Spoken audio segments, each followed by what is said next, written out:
안녕하세요, 제롬입니다. 알프스서클 781차입니다. 자, 샤모니 출발해서 체르마트 태쉬에 도착했네요. 체르마트는 차량이 못 들어가는 마을이니까 체르마트 입구에 있는 마을 태쉬에다가 차를 주차를 하고 들어갑니다.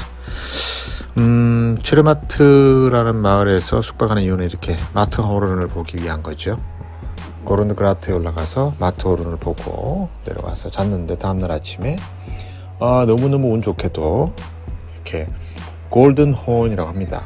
마트호른이 골든호른으로 보이는 이 모습을 아침에 만났어요. 제가 체르마트를 자주 가지만 갈 때마다 이런 모습을 볼 수 있는 것은 아니고요. 사실 산악 지역이기 때문에 이것도 굉장히 날씨가 어려운 곳 중에 하나입니다.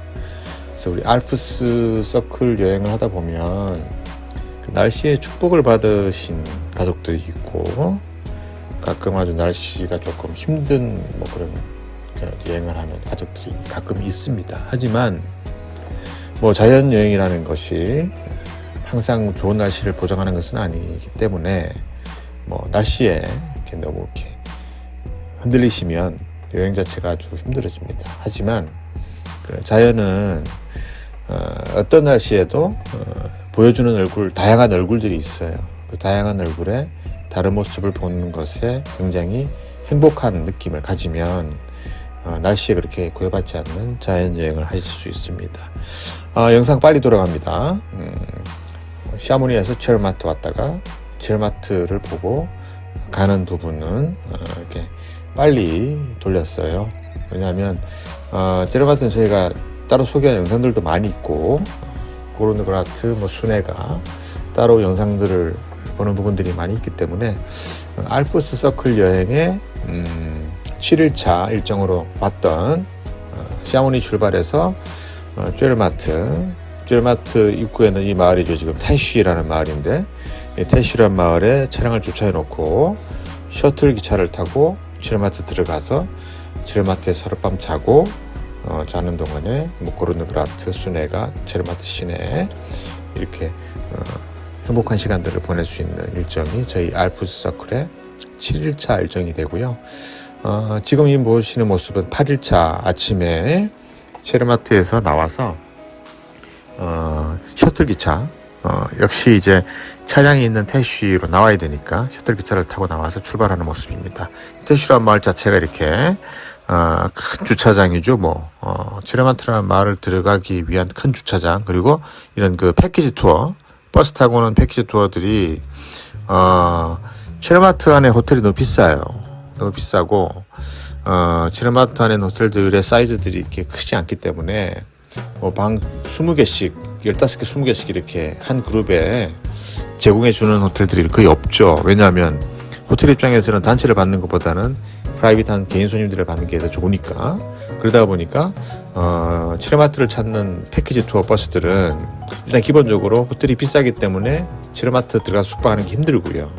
그리고 방이 잘 안 나오기 때문에 단체로 들어가서 자기가 힘들다. 그래서 지금 조금 전에 보셨던 그 태쉬라는 마을에 태쉬에서 기차로 체르마트 시내까지 한 10분, 15분 걸리죠.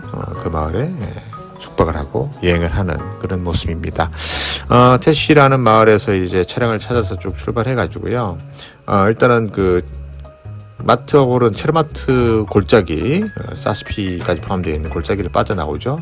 빠져나와서 비스프라는 지역으로 나오는데, 비스프라는 지역에서 나와서 크게 돌면 이제 우리가 목적지인 그린델팔트까지 편안하게 갈 수 있어요. 좀 시간은 많이 걸리지만. 하지만 우리는 빨리 들어가야 되는 게 목적이기 때문에 비스프에서 좌회전해서 스위스는 산악이 굉장히 많이 있는 그런 나라죠. 그래서 스위스 알프스도 그렇고 베르노블란트도 그렇고 다양한 높은 산악 지역들이 군데군데 포진을 하고 있고, 그 가운데 빙하들이 이렇게 살아있는 그런 나라인데 그 나라의 장점은 아름답고 좋지만 사실 이 나라의 도시와 도시를 연결하는 교통은 사실 굉장히 고난이도의 건축과 테크놀로지가 필요한 그런 나라입니다. 그래서 스위스는 오래전부터 이 높은 산을 뚫고 지나가는 터널 공사들을 열심히 했고요. 동서남북으로 가장 최근까지도 굉장히 열심히 터널을 뚫고 있는 그런 상황인데, 체르마트에서 그린델발트를 넘어가는 루트 제일 최단 코스는 이 산을 뚫고 지나가는 이 기차를 타고 가는 겁니다. 지금 우리는 그린델발트 가는 날 이 기차를 타기 위해서 진입을 하고 있습니다. 기차를 탄다는 것은 우리가 타고 온 차량이 기차로 그대로 들어가는 거죠. 기차로 들어가서 차량을 그대로 탑승한 채로 기차를 타고 이렇게 쭉 터널을 통과해서 쇼컷으로 가는 그런 모습이고요. 지금 여기 이제 가세, 돈을 내는 곳이죠. 통과하는 비용이 있어요. 한 30-40% 정도 하니까 일반 차량 기준으로 한 30몇 프랑 정도 하니까 비용을 내고, 그리고 이제 진입하면 시간이 이렇게 기차 출발 시간대들이 정해져 있는데, 방금 조금 전에 들어갈 때 이렇게 전광판에 시간도 나와 있었지만 보통 한 15분, 20분 간격으로, 계절에 따라 좀 차이가 있고 요일에 따라 좀 차이가 있긴 하지만 간격으로 이렇게 들어가서 표를 사고 쭉 좀 들어가는 길이죠. 쭉 들어가서 앞쪽에 조그만 휴게소 같은 게 있어요. 화장실이 있고, 지금 앞에 이제 건물이 하나 있는데 오른쪽에 여기에 잠깐 서서 대기하고 있으면 도로를 할 때까지 대기하고 있으면 되고요. 여기 오른쪽에 화장실, 기념품 가게 이런 게 있으니까 간단한 스낵코너 있으니까 쓰시면 되고, 우리는 이날 운 좋게 바로 지금 들어가자마자 바로 지금 우리 자리가 열려 있었어요. 그래서 쭉 따라 들어가죠. 안내에 따라서 쭉 따라 들어가고, 철도 위로 바로 이렇게 기차 안으로 차가 들어갑니다. 들어가는데 우리가 지금 이 기차의 제일 끝부분 한 대여섯 대 자리 안에 이제 들어온 거죠. 그 말은 곧 우리는 기다리지 않고 바로 기차에 차를 실었고, 지금 옆에 안내하신 대로 이제 기차를 정차하고 사이드 브레이크만 좀 올려두면 안전하게 갑니다. 뭐 시동을 꺼도 되고 켜도 되는데 웬만하면 시동은 다 끄죠. 공기 좋은 곳이니까 시동 끄고, 그러고 있으면 이제 출발합니다. 우리가 제일 뒤쪽이니까 우리가 타자마자 바로 곧 출발하게 된 거고요. 반대로 반대편에 가서 내릴 때는 조금 뒤에 천천히 내리는 거다라고 보시면 되겠죠. 어차피 뭐 앞뒤로 다 공평한 거니까. 자, 그래서 이 높은 산악지대를 사실 도로를 뚫어서 패스, 고개를 만들어서 넘어갈 수 있는 산악지도 있겠지만, 이 스위스 알프스는 빙하지대들이 있단 말이죠. 빙하지대는 사실 돌파하기도 쉽지 않고, 또 자연보호, 빙하보호라는 측면에서도 사실은 바람직하지 못하기 때문에 그 고기를 넘어가면서 빙하를 뚫어버리는 그런 시도를 하지 않았습니다. 그래서 그 빙하가 있는 산에 바위산 아래쪽을 터널로 뚫어서 기차로, 그리고 기차에 가능하면 차량들을 다 싣고 이렇게 지나가는 이런 방식을 스위스는 선택을 했어요. 첫 번째는 극복이죠. 험난한 자연의 교통 루트를 만들어내는 극복이고, 두 번째는 스위스가 도로도 좋지만 철도의 나라이기도 하죠. 철도로 다양한 교통 루트를 뚫어놨기 때문에 철도로 화물, 철도로 차량들을 이동시킨다 하는 유명한 그 셔틀 기차 포인트 중에 하나입니다. 이곳이. 그래서 차량을 싣고 가는 거고, 또 많은 차량들이 뭐 배기가스를 내뿜으면서 다니는 것보다는 한 방에 싣고 이렇게 지나가면 공기도 좀 보존이 되는 자연보호적인 에코네이처라는 부분에 대해서도 뭐 공감이 되는 그런 부분이니까 저는 좋은 부분이라고 생각을 합니다. 실제로 돌아가는 거리를 시간과 기름값, 가스비를 계산해보면 이 기차 타고 통과하는 30-40%의 돈이 뭐 이렇게 비싸다라는 생각이 들진 않아요. 처음에는 비싼 것 같지만 해보면 알게 됩니다. 자, 반대편에 지금 이제 들어갈 차들이 벌써 탑승해서 대기하고 있죠. 우리는 내리는데, 그래서 도착하면 앞쪽 기차 앞쪽 전방부터 이렇게 하차 겸 이동을 하는 거죠. 주행을 하는 거죠. 하차 주행을 하는 거고, 오른쪽 반대편에 있는 차량들은 지금 그린델발트 쪽에서 쨀마트 지역으로 넘어가는 차량들이 많이 탑승을 해서 좀 대기하고 있습니다. 7, 8월은 정말 성수기고, 5월, 6월, 9월, 10월도 굉장히 성수기이기 때문에 지금 굉장히 많은 차량들이 대기를 하고 있고요. 우리는 지금 기차를 바로 내려서, 아까 우리가 탄 기차를 탈 때의 반대 역순이죠. 역순이니까 이렇게 내려서 그냥 이대로 편안하게 쭉 빠져나가시면 됩니다. 쭉 빠져나가면서 가야 할 곳으로 가시면 되고요. 이 지역은 그 기차 내려서 조금만 들어가다 보면 바로 이제 요즘 그 스위스 사람들이 되게 좋아하는 아름다운 호수가 하나 있어요. 블라우제라고 하는 호수가 하나 있습니다. 파르스름한 아주 에메랄드빛 색깔의 아주 잔잔한 호수가 있는 그 블라우제 지역이니까 잠깐 들었다 가도 좋겠고요. 블라우제 지역을 지나서 이제 인터라켄 지역으로 넘어갑니다. 큰 빙하가 있는 산을 넘어왔기 때문에 좀 내리막을 내려가서 이제 인터라켄이라고 하는 큰 호수 두 개가 있는 마을이 있죠. 그 인터라켄 지역을 지나서 오늘 우리의 목적지인 그린델발트 지역으로 들어가는 루트가 되겠습니다. 현재 모습은 그 인터라켄 가는 길 정도다라고 보시면 되겠습니다. 저희 그 알프스 서클의 중요한 스위스 숙박지가 하나는 체르마트 그리고 하나는 그린델발트입니다. 이 두 도시는 도시라기보다는 사실은 마을은 스위스에서는 굉장히 유명하고도 중요한 마을입니다. 왜냐하면 체르마트는 프랑스어권 스키 리조트로 유명하고 마트호른이라는 산을 만날 수 있는 곳이기 때문에 유명한 곳이고, 지금 가는 그린델발트는 스위스의 중심이죠. 뭐 베르노블란트, 흔히 말하는 그 버스 패키지 투어도 스위스를 가면 목적지가 딴 곳이 아니죠. 사실 이 베르노블란트 지역에 융프라우 요흐가 결국은 스위스 투어의 목적지가 되는 거고요. 실제로 패키지 투어 버스들이 스위스를 진입한다는 것이 자체도 사실 부담이 되는 것인데, 스위스의 융프라우 요흐를 가지 않고 스위스를 갔다, 뭐 유럽 3개국, 서유럽 4개국, 이태리가 스위스가 포함되어 있는 유럽 여행을 했다고 말을 할 수 없기 때문에 융프라우 요흐를 가는 길에 루체른 정도를 들렀다 가는 것이 전형적인 서유럽 스위스 투어의 방식이고, 그 이후에 뭐 스위스 일주 이렇게 해서 좀 더 비용을 비싸게 받고 스위스 내에서 숙박하는 투어를 하는 패키지 회사들도 사실은 뭐 다양한 시도를 하지만 그 안에 이제 뭐 체르마트 하루 정도, 그린델발트 하루 정도, 그 외에 다른 이렇게 기타 등등까지 채워서 스위스 일주라는 여행을 하게 됩니다. 마음 같아서는 스위스 일주는 체르마트에서 2, 3박 하고요. 그린델발트에서 한 3박 정도 하고, 그렇게 해서 스위스 일주를 완성할 수도 있다라고 저는 생각을 합니다. 왜? 필요 없는 건 안 가도 되니까. 정말 중요한 것은 체르마트와 그린델발트 주변에 다 있습니다.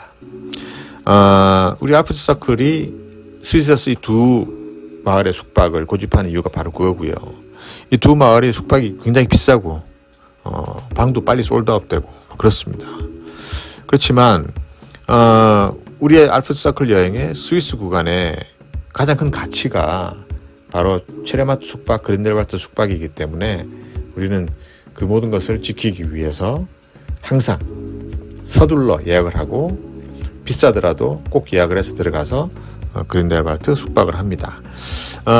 스위스를 처음 찾으시는 분들은 그린델발트를 융프라우 요흐를 보러 가시죠. 왜냐하면 스위스 관광청이 계속 밀어왔기 때문에.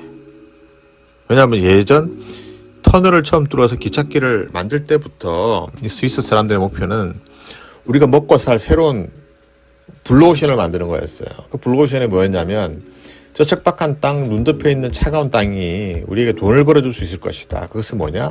거기까지 기차를 올리자. 그래서 터널을 뚫고 기차를 올리고 융프라우 요흐라는 기차역을 만들었어요. 물론 그 공사는 이태리 사람들이 다 와서 했습니다. 와서 많은 사람들이 희생을 당하기도 했죠. 자, 그래서 스위스는 융프라우 요흐라는 곳에다가 기차를 올리는 순간부터 관광업으로, 서비스업으로 돈을 벌기 시작합니다. 농사, 1차 산업, 농사를 짓고 목축업을 통해서 살기에는 너무너무 힘든 땅이죠, 사실 알프스가. 겨우겨우 먹고 살던 이 사람들이 기차를 올리고 관광객들이 들어오는 그 순간부터 어떤 일이 생기냐면, 저 바위산, 눈 덮여 있는 산, 빙하 이런 것들이 이 사람들의 삶을 정말 힘들게 만들었던 장애물이 아니라 이 사람들의 삶을 너무 행복하게 만들어주는 효자가 된 거죠. 그래서 스위스는 그때부터 각 칸톤이 우리나라로 말하면 지방정부니까 칸톤별로 관광객들을 유치하기 위한 그 경쟁적인 노력들을 하게 됩니다. 그 중에 제일 독보적인 선두에 나와 있는 곳이 바로 지금 우리가 들어가는 그린델발트가 포함되어 있는 베르노블란트 지역입니다. 베르노블란트 지역인데, 이 베르노블란트 지역의 제일 중요한 거점, 제일 유명한 곳이 융프라우 요후고요. 그래서 우리가 지금 들어가는 그린델발트, 그리고 저쪽 반대쪽 라우트브루넨, 그리고 쭉 내려가서 이 모든 여행이 시작되는 교통의 요지라고 하는 인틀라켄 뭐 이렇게 베르노블란트라고 보시면 되는데, 베르노블란트의 제일 중요한 봉우리 3개, 융프라우 요흐, 아이거, 맨히, 그리고 이 봉우리를 중심으로 저쪽 서쪽, 그리고 이쪽 동쪽 주변에 아주 무궁무진한 자연을 주제로 하는 그런 공간들이 자리 잡고 있습니다. 그래서 저희 그 알프스 서클처럼 돌로미티부터 뭐 콜마르, 샤모니까지 쭉 한 열흘 동안 압축해서 보는 일정 말고 돌로미티 스위스만 보는 일정, 또는 트래킹을 주로 하는 그런 팀들은 이 베르노블란트 지역에서 최소한 2박 또는 3박을 합니다. 말하자면 그린델발트에서 최소한 2박 또는 3박을 한다는 얘기죠. 그 말은 뭐냐면 그린델발트에서 2박 또는 3박을 해도 할 거리가 무궁무진하다 라고 말씀드릴 수가 있습니다. 물론 융프라우 요호도 좋지만 융프라우 요호를 한번 가보셨던 분들은 다시 갈 일은 없고요.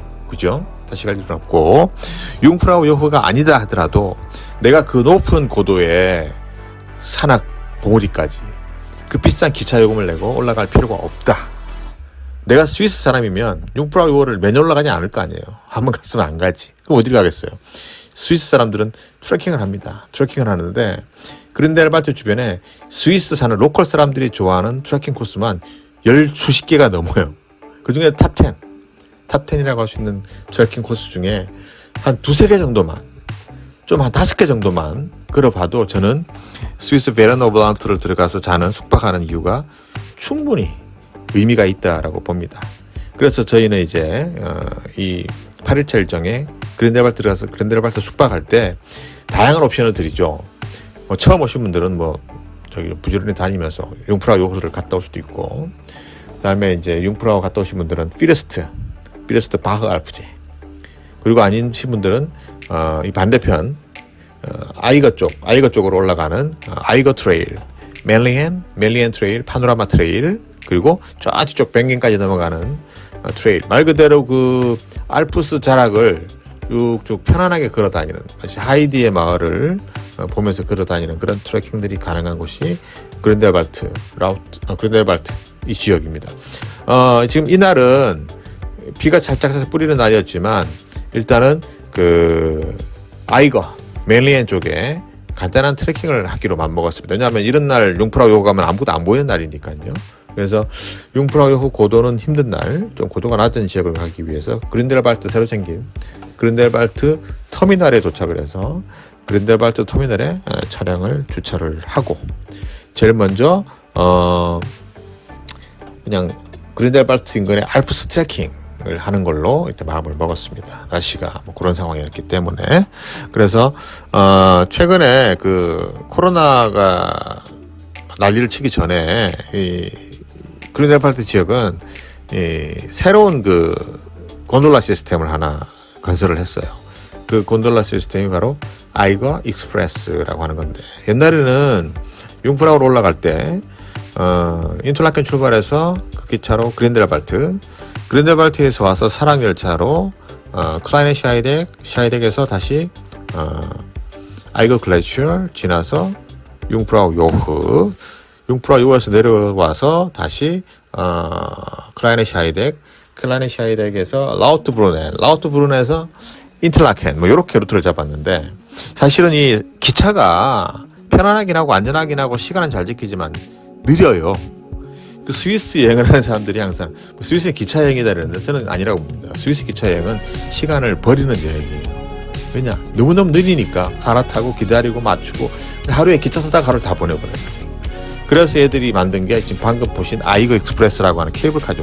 초대형 케이블카, 곤돌라. 이거 타고 올라와서 내리면 바로 아이거 글래치라는 역이고요. 여기서 바로 저 위에 있는 빙하가 보여요. 이 빙하 위쪽 바위 넘어가 이제 융프라우 요런데 지금 위에 안 보이잖아요, 그죠? 그래서 아이거 글래치어스 내려서 좌측으로 그래가면 아이거 트레일, 아이거를 올려다보는 트레일. 우측으로 가면 멜리언인데 지금 멜리언은 이렇게 살짝 보입니다, 구름 사이로. 날씨가 이래도. 그래서 멜리언 걷는 그 경사도 고도차는 편안한 산길, 알프스 산길을 걷는 거예요. 5월, 6월에는 야생화가 잔뜩 펴 있고요. 고도가 좀 높은 데는 7, 8월에도 야생화가 펴 있죠. 그래서 알프스 소녀 하이디가 노는 것처럼 쭉 걸어다니면서 행복을 즐길 수 있는. 그래서 올라갈 때는 켈프카나 사랑열차를 타고 내려올 때는 걸어서 편안하게 걸어 내려올 수 있는. 경사가 막 급경사는 아니니까 이런 트레킹을 저는 소프트 하이킹이라고 부릅니다. 그래서 돌로미티도 그렇고 스위스도 그렇고 올라갈 때는 과학의 힘을 좀 빌리고 내려올 때는 편안하고 여유롭게 이렇게 걸을 수 있는 한국의 올레길이나 지리산 둘레길 편안한 구간을 걷는 듯한 느낌으로 걸어보면 되는 그런 하이킹을 저는 소프트 하이킹, 이 소프트 하이킹을 다 도입시킨 게 저희 알프스 서클 여행의 컨셉이라고 보시면 되겠습니다. 트레킹을 마치고 이제 숙소로 가는데요. 그린델발트에 저희는 숙소를 여러 군데를 쓰는데 뭐 숙소마다 장단점들이 있어요. 어떤 숙소는 키친이 있다. 어떤 숙소는 방이 넓다. 어떤 숙소는 뷰가 너무 좋다. 어떤 숙소는 완전 역전 앞에 있다. 어떤 숙소는 바로 마트 옆에 있다. 뭐 이런 다양한 장점들, 장단점들이 있는데 그 모든 것을 떠나서 일단 제일 중요한 것은 그린델발트 안에 있다. 그린델발트에서 걸어다닐 수 있는 위치에 있다. 그래서 베른 오블란트의 앞뒤 좌우 뒤측을 다 충분히 움직일 수 있는 곳에 있다. 그리고 저녁 시간에 걸어다니면 행복한 마을이다. 그게 바로 이 그린델발트입니다. 그리고 제일 중요한 첫 번째 포인트, 그냥 이 마을에 있는 것 자체가 행복합니다. 다들 많이 아시는 인터라켄은 기차가 다니기 편한 그런 도시예요. 그리고 호수가 있기 때문에 뭐 경치도 좋다고 일단 볼 수 있겠지만 일단 교통이 편해서 사람들이 많이 가는 그런 곳입니다. 숙박시설도 다양하고 많이 있고요. 그런데 라우트브루넨이나 그린델발트는 그런 지역하고는 좀 컨셉이 달라요. 일단 라우트브루넨은 마을 근처에 폭포들이, 이쁜 폭포들이 많이 있습니다. 그래서 폭포 때문에 라우트브루넨 숙박을 고집하시는 분들이 있고요.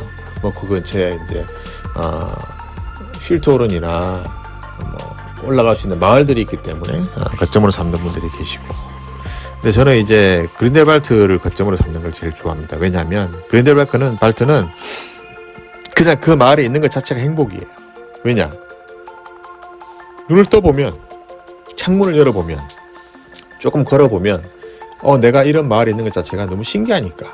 그래서 이번에는 뷰에 모든 거를 올인한 호텔입니다. 그냥 방이 다 앞쪽 뷰로 딱 때려요, 이렇게. 그래서 이렇게 도착을 하면 여기는 이제 안엑스거든요. 이 호텔이 본관이 있고 별관이 있는데, 이 별관 뷰가 더 좋아요. 뷰 앞에 지금 주차를 하면 바로 앞쪽에 앨리스 할머니는 저기고요. 이 좌측으로 바로 그린델발트 마을의 뷰가 그대로 보이는 그런 호텔입니다. 뭐 방이 시설이 막 좋고 뭐 이것저것 딴 게 더 좋고 그런 것보다는 뷰예요. 바로 뒤가 벨베데레죠. 그린델발트에서 제일 비싼 호텔. 허니문 오는 허니문 커플들이 제일 선호하는 하룻밤에 최소한 1000프랑씩 줘야 잘 수 있는 벨베데레. 자, 그리고 이제 시내 역전 앞에 있는 지역입니다. 쿱 마트에 비가 오니까, 원래는 걸어서 다녀도 되는데 비가 오니까 차량을 이용해서 이 동네에서 제일 큰 쿱, 스위스는 쿱이죠. 뭐 쿱 마트에 주차를 하고 그 스위스의 웬만한 마트에는 한국 신라면이 다 있어요. 다 있고 그 웬만한 그 음식 해먹을 만한 뭐 그런 거리들이 다 있고 하니까 물가 비싸고 식당 가도 별 맛도 없고 맛없는데 더 비싸고 뭐 그런 식당을 가는 것도 좋겠지만 뭐 키친에 있는 호텔을 구해서 식사를 뭐 해먹는다거나 뭐 다양한 뭐 옵션들이 있는데, 저희는 이날 이 투어는 하루만 숙박하는 투어였기 때문에 일단 식사는 뭐 저녁 정도는 뭐 호텔 근처에서 이렇게 간단하게 먹는 걸로 하고, 아침은 호텔에서 또 조식은 제공하니까 조식은 호텔에서 먹고, 그리고 간단하게 이제 뭐 맥주나, 그 스위스는 와인도 좋고 술값이 사실 음식값에 비해 싸요. 술 좀 사서 간식으로 저녁 시간에 그 뷰를 보면서 이렇게 하려고 이제 잠깐 쿱에 들러가지고 쇼핑을 했습니다. 사실 뭐 그린델발트를 가면 뭐 특별히 딴 거 하는 거 없어도 항상 쿱은 가게 되는 것 같아요. 그래서 쿱에서 쇼핑을 좀 하고 다시 이제 우리 숙소로 빠져나가는데 쿱이 있는 그 그린델발트 메인 스테이션에서 우리 숙소 지금 오늘 이날 잡은 숙소까지 걸어서 한 10분 거리. 그 숙소에서 다시 밑에 그린델발트 터미널까지 또 걸으면 또 10분. 그래서 최근에는 제가 그런 위치에 숙소들을 더 많이 잡게 되는 것 같아요. 예전에는 요 역전 앞에 보이는 요 호텔들 제가 이 호텔들 쓰면서 블로그에 소개하고 난 다음부터 한국 분들이 너무 많이 와가지고 방값이 많이 올랐는데 이제 속은 안 내야 되겠어요. 속은 내면 방값이 올라요. 한국 사람들이 몰려오니까. 자, 그래서 요 앞쪽 보이는 게 이제 그린델발트 스테이션 여기고 요 왼쪽 길로 내려가면 이제 그 유명한 벨베데레 호텔도 거기 있고, 그리고 한국 분들 많이 아시는 그 앨리스 할머니네 또 왼쪽 아래쪽에 있고요. 왼쪽 아래쪽으로 내려가야 그린델발트 터미널, 아까 말씀드린 아이고 익스프레스 케이블카 멜린에서 내려오는 곤돌라가 들어오는 그린델발트 터미널 역도 이 아래쪽에 있습니다. 그래서 역 기준으로 저 위쪽으로 더 올라가도 피레스트 가는 길 쪽으로 숙소가 많이 있고 이 아래쪽도 많이 있고 뭐 그런데 이 많은 숙소들이 솔드아웃 또는 최소한 300-400프랑 뭐 이런 뭐 마을이에요. 여름에만 그런 것도 아니고 겨울은 더 하죠. 겨울은 스키 시즌이니까 겨울은 더 하고 여름도 더 하고 이런 데는 하여튼 뭐 바글바글하는 그런 곳인데 사람들이 이 마을을 찾는 이유가 있어요. 이 마을에 들어와서 하룻밤을 자면 그냥 행복해집니다. 그리고 내가 정말 스위스에 들어와 있구나. 그리고 완전 깡촌에 묻혀있지 않고 행복한 스위스에 들어와 있구나 라는 생각을 하게 됩니다. 그래서 저는 그린델발트를 정말 사랑하는 우리 알프스 서클의 8일차가 되고요. 8일차 되는 이날 우리 방에서 바라보는 뷰입니다. 이 시간 이후에 바로 방에서 올라가서 이 뷰들을 보면서 방에 갔더니 좀 비도 그치고 날씨가 더 좋아졌던 것 같아요. 이 뷰를 보면서 아름다운 행복한 그린델발트의 시간을 만끽한 그런 날이 되겠습니다. 알프스 서클 1년 내내 뭐 갈 수도 있다라고 말할 수 있겠지만 제일 좋은 시즌이 5월부터 9월까지 10월까지라고 보실 수 있습니다. 한번 참여해 보시기를 추천드립니다. 여행은 결국은 자연이고요. 많이 다니다 보니까 결국은 자연으로만 가게 됩니다. 제롬의 여행 방식 결국은 자연, 알프스 서클 여행의 스위스, 츠레마트, 그린델발트 구간에 대한 이야기입니다. 행복했던 그날의 기억이 다시 떠오르네요. 좋은 여행들 준비하시고 한번 가보시기 바랍니다. 제롬의 여행 방식 감사합니다.